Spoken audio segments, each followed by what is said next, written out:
లక్ష్మి ఎక్కడ ఉంటుంది అంటే 5 స్థానాలలో ఉంటుందని చెప్పింది శాస్త్రం. ఈ 5 లక్ష్మీ స్థానములు, అందులో మొదటి స్థానం ఆవు వెనక భాగంలో లక్ష్మీదేవి ఉంటుంది. ఒకనాడు గోశాలకు వెళ్ళి లక్ష్మీదేవి ఇలా అడిగిందట, నేను మీ దగ్గర ఉంటాను అని.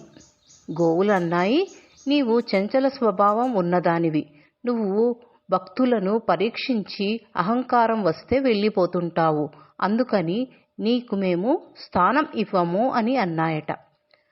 అప్పుడు లక్ష్మీదేవి అందంట, నేను లోకమాతను, నాకు స్థానం ఇవ్వకపోతే ఎలా అని అడిగింది. అప్పుడు గోమాత అందట, మా వెనక భాగంన ఉండు అని అన్నాయట. అప్పటి నుంచి ఆవు వెనక భాగాన్ని లక్ష్మీ స్థానముగా భక్తులు పూజలు చేస్తుంటారు. రెండవ స్థానం పద్మమునందు ఆమె ఉంటుందట. పద్మానని పద్మాసని అని పద్మంలో కూర్చుని ఉంటుంది ఆ శ్రీ మహాలక్ష్మి. మూడవ స్థానం ఏనుగు కుంభస్థలంలో లక్ష్మీదేవి ఉంటుంది. నాలుగవ స్థానం ఆడవారి నుదుటిన కుంకుమ స్థానం లక్ష్మీ నివాసం ఉంటుంది.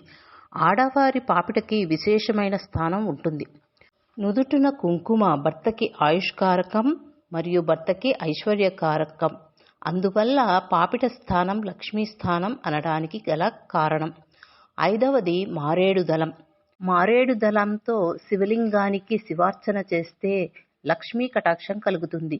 అదే మారేడు దళం బోర్లబడితే సరస్వతీ కటాక్షం కలుగుతుంది. అందువల్ల మారేడు దళంతో శివార్చన చేయడం వల్ల లక్ష్మీ కటాక్షం కలుగుతుందని పురాణాలు చెబుతున్నాయి.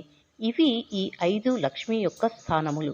మరొక వీడియోలో లక్ష్మీదేవి ఆవిర్భావం గురించి తెలుసుకుందాం. అంతవరకు శ్రీమాత్రే నమః.